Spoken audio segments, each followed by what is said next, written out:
The fighting between Israel and Hamas, which launched a surprise attack on Saturday, is the latest in 7 decades of war and conflict between Israelis and Palestinians that has drawn in outside powers and destabilized the wider Middle East. The conflict is mostly about two groups of people who claim the same land, and it goes back to about a century, to the early 1900s. Around that time, the area in the eastern Mediterranean that is today known as Israel-Palestine had been ruled by the Ottoman Empire for many years. It had a wide range of religions, primarily Muslims and Christians, but also a tiny number of Jews, all of whom coexisted peacefully. It was evolving in two ways.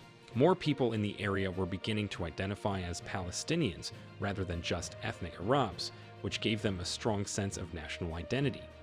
Nearby in Europe, more Jews were joining a movement known as Zionism that claimed that Judaism was not merely a religion, but also a nationality deserving of its own country. Therefore, many people thought a Jewish state was their last hope for safety after centuries of persecution. They now considered the Middle East to be their best chance at re-establishing their ancestral homeland.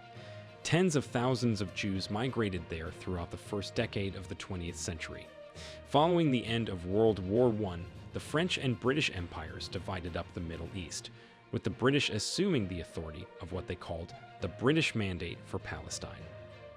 At first, the British allowed Jewish immigration, but as more Jews arrived, settling in farming communes, tension between the Jews and Arabs grew. Both sides committed acts of violence. In 1929, 67 Jews were taken out in the Hebron massacre, part of Palestinian riots against Jewish immigration in Palestine. About 2 million Palestinians in Gaza were displaced after leaving or being expelled from Israel during the War of Independence. A plan to split British Palestine into two independent states, one for Jews and one for Arabs, was endorsed by the UN in 1947 as sectarian violence between Arabs and Jews intensified. The goals of the plan were to cease the sectarian violence that the British could no longer manage, create a state for the Jews, and establish Palestinian independence. The Jews agreed to this strategy and proclaimed Israel's independence in May 1948. However, Arabs in the entire region perceived the UN plan as just another attempt by European colonialists to grab their land. Many Arab states who had just recently won independence declared war on Israel. In the end, Israel gained control of an even larger portion of territory, not including the areas of the West Bank and Gaza Strip. An estimated 700,000 Palestinians fled or were driven from their land in what Palestinians refer to as the Nakba, or catastrophe in Arabic. This created a massive Palestinian refugee population whose descendants today number about 7 million. This was the beginning of the decades-long Arab-Israeli conflict. In June of 1967, a war known as the Six-Day War, or the 1967 Arab-Israeli War, broke out amid lingering conflicts. At the end of the conflict, Israel had taken the Golan Heights from Syria, the West Bank from Jordan, and the Sinai Peninsula and Gaza from Egypt. At the time of writing, Israel was in control of all of the Palestinian territory, including Jerusalem's holy sites. This left Israel responsible for governing the Palestinians, a people they had fought for decades. 2 Israeli athletes were slain at the 1972 Summer Olympics in Munich when a group of Palestinian extremists from the Black September group invaded the dorm where they were staying. 9 more people were taken hostage by them, and all of them died subsequently.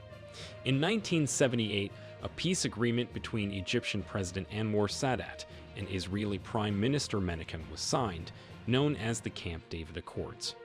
It was written by the American president, Jimmy Carter. Israel gave Sinai back to Egypt as part of the peace treaty. At the time, this was hugely controversial in the Arab world. Egyptian President Anwar Sadat was assassinated because of an outrage against it.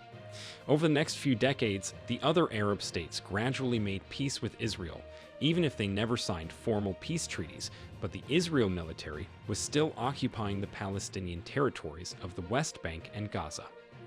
The Palestinian Liberation Organization, PLO, which was established in the 1960s to push for the creation of a Palestinian state, waged a terrorist war against Israel. At first, the PLO sought to completely abolish the State of Israel by claiming all of what had been British Palestine. Years of conflict between Israel and the PLO, including the 1982 Israeli invasion of Lebanon, to kick the group out of Beirut.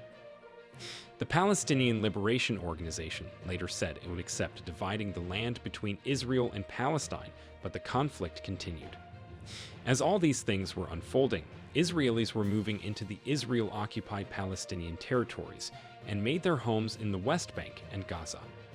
By the 1980s, Palestinian resentment reached a boiling point, leading to the Intifada, which is Arabic for uprising. It started out largely as protests and boycotts, but quickly turned violent, to which Israel reacted with great force. The first Intifada resulted in the deaths of nearly 1,000 Palestinians and hundreds of Israelis. At about the same time, a group of Palestinians in Gaza who believed the PLO was too secular and too willing to make compromises founded Hamas, a violent extremist organization committed to the destruction of Israel. In 1993, the Israelis and Palestinians made peace, and leaders from both sides signed the Oslo Accords. The Oslo Accords established the Palestinian Authority, allowing Palestinians a little bit of freedom to govern themselves in certain areas. Hardliners on both sides opposed the Oslo Accords. Yitzhak Rabin, Israel's sixth prime minister, was fatally shot in the back on November 4, 1995, by a right-wing Jewish extremist who wanted to thwart the peace talks with the Palestinians. Rabin was departing a peace rally attended by more than 100,000 in Tel Aviv. Negotiations meant to hammer out the final peace process dragged on for years. Palestinians came to believe that peace wasn't coming. Clashes and other violence continued until 2005, leaving hundreds dead on both sides, and this led to the Second Intifada, which was much more violent than the first. Israeli politics became intense, and clashes and other violence continued until 2005, leaving hundreds of people dead on both sides. The country also built walls and checkpoints to control Palestine movements. Israel withdrew from Gaza, and Hamas gained power but left the Palestinian Authority in a short civil war that divided Gaza from the West Bank.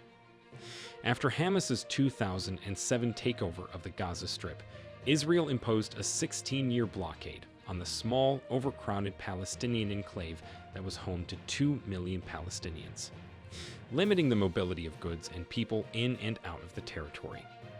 Several rights groups have said Israel's regime over Palestinians amounts to apartheid. These killings and fights continued, and in 2017, the Trump administration recognized Jerusalem as the capital of Israel and announced that it planned on shifting the U.S. embassy from Tel Aviv, which stirred outrage from Palestinians. After weeks of tension in Jerusalem, the Israeli police raided Al-Aqsa Mosque, one of the holiest sites in Islam, making Hamas fire thousands of rockets toward the city. All this has continued to date. The Israeli military says it launched attacks. Both Palestinians and Israelis have been murdered in these clashes. The majority of Israelis have lost all sense of outrage, but the conflict continues with its occasional but horrifying acts of violence. There is little political will for peace, and no one knows how things will turn up in the years to come.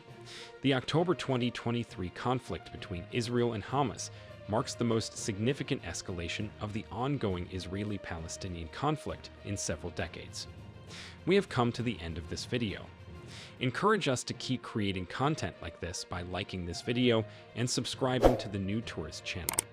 Let us also what your stand is on this in the comments, and do not forget to turn on notifications so you get notified whenever we upload videos like this. Thanks for watching, and see you in our next video.